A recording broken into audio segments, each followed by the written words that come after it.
बिस्मिल्लाहिर्रहमानिर्रहीम। अस्सलामु अलैकुम वरहमतुल्लाहि वबरकातुहू। नाज़रीन ग्रामी, अल्लाह ताला का हमारे आकाए दो जहां सल्लल्लाहु अलैहि वसल्लम पर ख़ास करम ये है कि आप सल्लल्लाहु अलैहि वसल्लम को अल्लाह ताला ने तमाम उलूम अता फरमाई है जिनका अदराक हमारा इंसानी ज़हन कभी नहीं कर सकता। जो बात प्यारे आका सल्लल्लाहु अलैहि वसल्लम ने फरमा दी वो पूरी होकर ही रहेगी। अल्लाह ताला इरशाद फरमाता है, और वो कोई बात अपनी ख्वाहिश से नहीं करते, वो तो नहीं मगर वही जो इन्हें की जाती है। बाज़ उलमा इकराम ने कहा है कि खुदा हर चीज़ पर कादिर है। अल्लाह ताला के इल्म के समंदर के मुकाबले में नबी अकरम सल्लल्लाहु अलैहि वसल्लम का इल्म एक कतरा है, मगर आप सल्लल्लाहु अलैहि वसल्लम का ये कतरा तमाम मखलूक के लिए एक समंदर के बराबर है। ये बात सच है कि हम आप सल्लल्लाहु अलैहि वसल्लम के इल्म के बारे में अंदाज़ा नहीं लगा सकते हैं। अल्लाह ताला की ज़ात तो बहुत ही वसी है, हम इसका अंदाज़ा किस तरह लगा सकते हैं। आप सल्लल्लाहु अलैहि वसल्लम ने अपने से पहले गुजरे हुए अंबिया इकराम और इनकी उम्मतों के साथ साथ आने वाले वक्तों के बारे में भी अपनी उम्मत को आगाह कर दिया। मुहद्दिसीन अक्सर उलमा इकराम का कहना है कि जब क़यामत करीब आने वाली होगी तो खाना काबा को गिराए जाने का वाक़या पेश आएगा। जिन लोगों को इसके बारे में इल्म है, इनको इसके बारे में हदीस मुबारका की रोशनी में बताएंगे। खाना काबा की निशानियों में से एक अज़ीमुल शान निशानी ये है कि जब तक खाना काबा कायम है, इस वक्त तक दुनिया भी कायम और दायम रहेगी। जब खाना काबा को गिराया जाएगा तब क़यामत रोनमा हो जाएगी। जब क़यामत करीब आएगी, एक बदबख्त हबशी खाना काबा को गिरा देगा, फिर क़यामत आ जाएगी। इस कमीने हबशी के बारे में आकाए दो जहां सल्लल्लाहु अलैहि वसल्लम ने इरशाद फरमाया कि इस हबशी की शक्ल और सूरत ऐसी होगी, एक छोटी छोटी पिंडलियों वाला हबशी खाना काबा को गिरा देगा।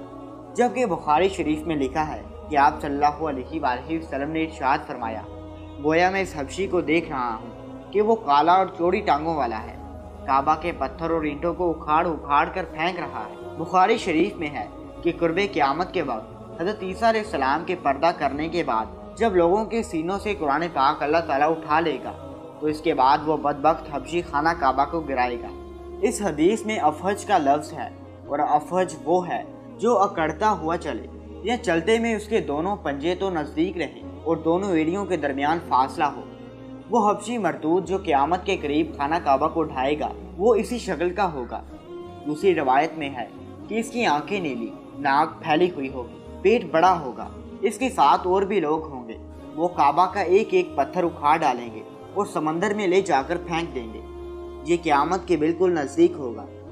यहाँ ये बात भी जहन में रहे कि इन क़यामत की निशानियों से मुतालिक रवायात में चंद एक मामलात और शख्सियात को छोड़कर इनका वकू होने के वक्त, हालात, शख्सियात और अक़वाम व आलम का मामला काफ़ी मुबहम है और वाज़ेह नहीं है, ताकि इस पर कोई हतमी राय दी जा सके कि कब कौन कैसे खरूज करेगा वगैरह। आजकल के सियासी तनाजुर में लोग और अक्सर उलमा इकराम भी ये समझ रहे हैं कि बस क़यामत सिर्फ चंद सालों या दहाइयों में आने वाली है। काबा और मस्जिद नबवी को यमन या ईरान के जंगजू तबाह कर देंगे या खुद ज़मीन में धंस जाएंगे। आइंदा चंद सालों में इमाम महदी अलैहिस्सलाम और हज़रत ईसा अलैहिस्सलाम का ज़हूर हो जाएगा।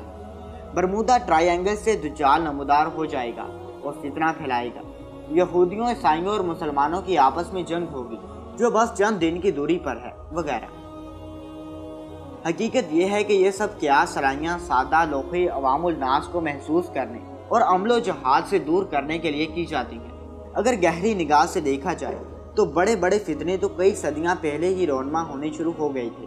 कितने ही लोगों ने महदी होने का ड्रामा रचाया, कितने ही दफ़ा मुसलमानों और यहूद अंसार की बड़ी जंगें हुई, कितनी मरतबा किबला अव्वल फतह हुआ, कितनी मरतबा किबला अव्वल पर यहूद का कब्ज़ा रहा, कितनी मरतबा दुज्जाल नुमा इंसान पैदा हुए, लेकिन इनका जिक्र कुर्बे क़यामत के सिलसिले में नहीं होता। सिर्फ 20वीं और 21वीं सदी के सियासी मामलात और वाक़यात को ही कुर्बे क़यामत समझ लिया गया है, जबकि नबी करीम सल्लल्लाहु अलैहि वसल्लम के फरमान के मुताबिक आपकी वफ़ात के बाद का सारा ज़माना कुर्बे क़यामत ही है, चाहे कितनी सदियाँ बीत जाए। लिहाज़ा उलमा इकराम को चाहिए कि आजकल के सियासी प्रोपेगेंडे से मुतासिर होकर इन अवामुल नास को महसूस करने के बजाय इनको नेक अमाल और जहाद फ़ी सबीलिल्लाह की तरकीब दें। अल्लाह ताला से दुआ है कि अल्लाह ताला हमको नेक काम करने की तौफीक अता फरमाए। मेरा सुनाना और आपका सुनना अपनी बारगाह इलाही में कबूल और मंजूर फरमाए। आमीन सुम्मा आमीन। दोस्तों, अगर आपको ये वीडियो पसंद आई है तो इस वीडियो को लाइक और शेयर ज़रूर कर दीजिए اور اگر آپ ہمارے چینل پر نئے آئے ہیں تو اس چینل کو سبسکرائب کرتے ہوئے ہماری یوٹیوب فیملی کا حصہ بن جائیں۔ میں آپ سے ملتا ہوں ایک اور ایسی اسلامک ویڈیوز کے ساتھ، تب تک اپنا اور اپنے پیاروں کا بہت زیادہ خیال رکھیے، ہمیں دعاؤں میں یاد رکھیے۔ خدا حافظ۔